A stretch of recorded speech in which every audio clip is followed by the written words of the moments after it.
Buenas a todos. Este artículo puede utilizarse como un buen resumen de lo que estamos viendo hoy día.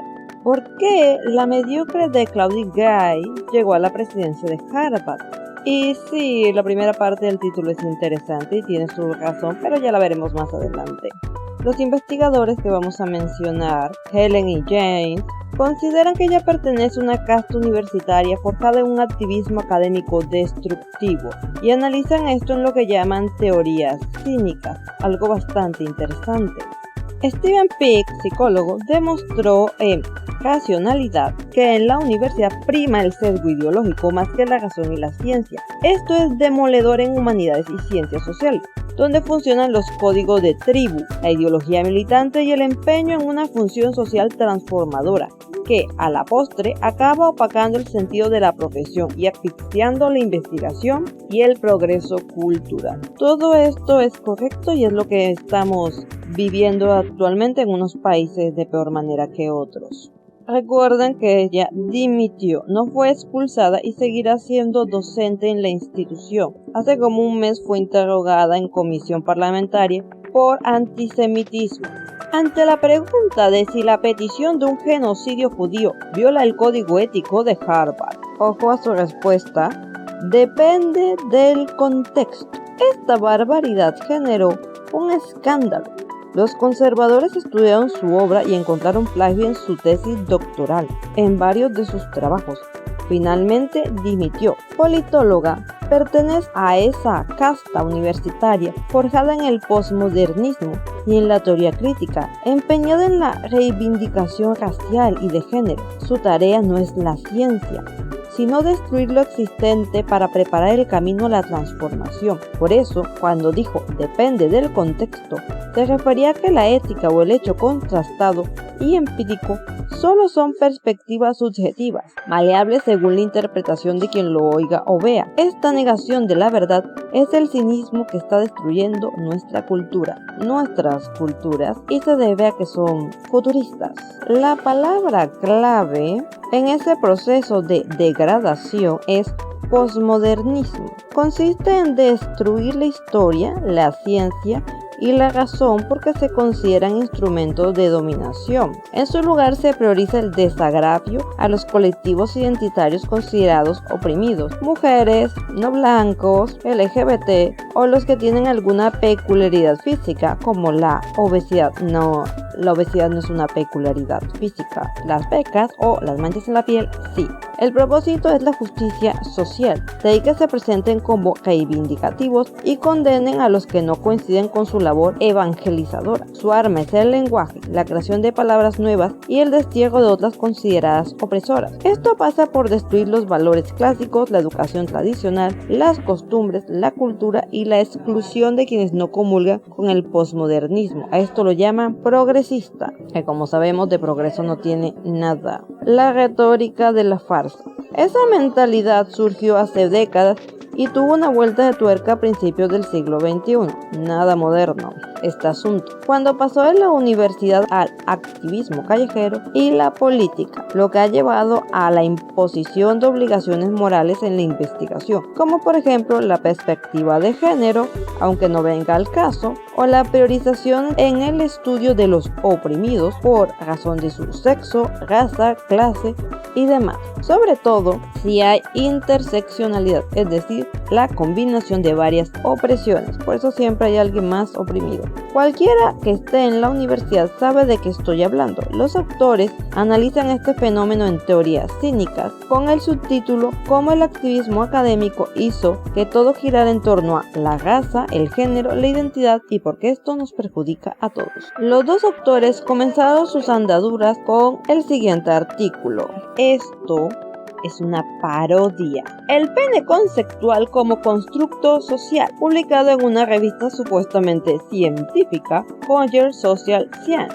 El texto, como dije, es una parodia, pero pasó el examen. Los autores decían que el pene no es biológico, sino un artefacto cultural para el dominio patriarcal y la opresión de las mujeres. En su tesis no había fundamentación científica, sino retórica posmoderna. El artículo dejó en ridículo al mundo académico porque demostró que no importa la ciencia, sino el discurso político. Ahora ambos autores han dado un paso más y han catalogado la farsa en lo que llaman teorías cínicas. Claro, aquí solo importa darle el lado a todas las ideas que los demócratas utilizan para rascar votos. Los autores señalan los 4 temas del posmodernismo universitario, porque esto viene de ahí, no de ningún otro lado, que bebe de filósofos del siglo XX como Derrida y Foucault. El borrado de límites. Cualquiera puede sentirse mujer. Por ejemplo, el poder creador del lenguaje, la neolengua orwelliana. El relativismo cultural, es lo mismo la sinfonía de Londres que un tipo con un bongo. Todo esto puede utilizarse para decir que un niño de 8 años puede dar consentimiento a un adulto para cosas de adultos, pero por su lado un adulto de 28 años no se puede hacer responsable de sus propios actos.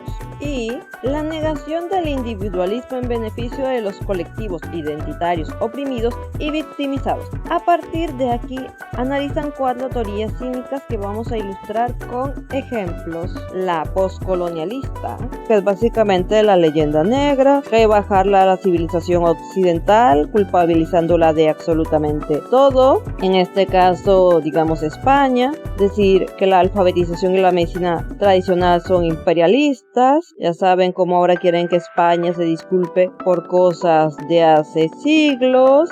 Y quiero dejar claro que estoy tanto en contra como que se cuente solo lo malo de la historia, como que me vengas con solo lo bueno. Quiero decir, también me molesta esta versión en la que debemos estar agradecidos con los conquistadores porque nos trajeron modernidad y civilización. La historia hay que contarla como es, con pros y contras. Así de sencillo. Me hizo gracia esta caricatura. Luego la teoría queer, la cual por cierto, no todo el que es homosexual o incluso transgénero apoya, que se fundamenta en decir que el sexo biológico es un constructo sociocultural para la opresión y que el género son las normas obligadas para esa denominación, a pesar que en los últimos 30, 40, me atrevo a decir hasta 50 años, se vienen rompiendo todos esos estándares sin que estos movimientos tuvieran algo que ver. Hablan así de falocentrismo, en una sociedad construida para el macho y la necesidad de borrar las categorías de hombres y mujeres, mientras dicen proteger a la mujer,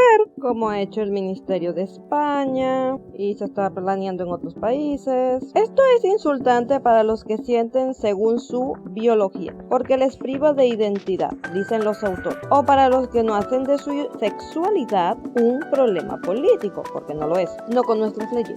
El asunto va más allá. La Asociación Estadounidense de Psicología considera la masculinidad tradicional como una enfermedad mental. Y me pregunto yo, si esto es correcto, ¿cómo es que hemos llegado a este punto? Después de todo, la mayoría de los hombres siguen siendo masculinamente tradicionales. La teoría crítica de las razas de Guy se basa en exaltar a las no blancas como forma de desmontar el patriarcado blanco heteronormativo.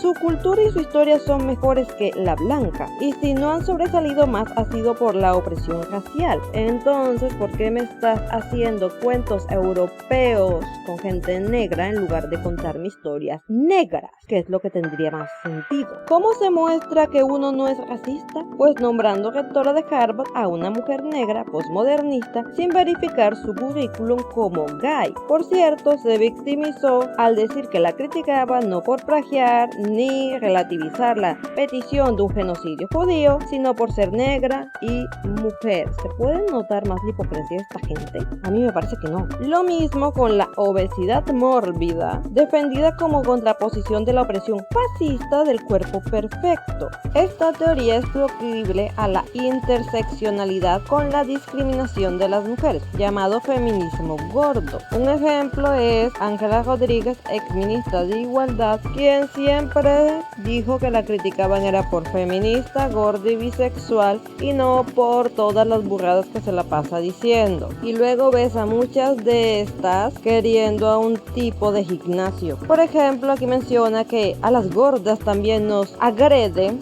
Ya saben cómo es YouTube con esta palabra, como si no fuera obvio que a cualquier mujer o persona en este mundo le puede pasar eso. En suma, el magnífico libro de los autores observa que el problema está en que esa universidad está creando una élite escéptica con la ciencia y la razón, obsesionada con la identidad, que ve dinámicas de poder opresivas por doquier, que politiza la vida privada y que aplica la ética de forma desigual según el colectivo afectado. Por eso, estudiantes de Harvard pidieron el genocidio judío y Guy no lo condenó, cuando para el resto del mundo es obviamente un hecho despreciable. Estas personas son futuristas. ¿Y saben quiénes también lo eran? Los fascistas. El desprecio por el pasado y la adoración de un futuro que aún no existe, pero que se asume es mejor, porque sí. Por favor, déjenme sus opiniones sobre este artículo en comentarios como cualquier sugerencia. Todo por mi parte, chao.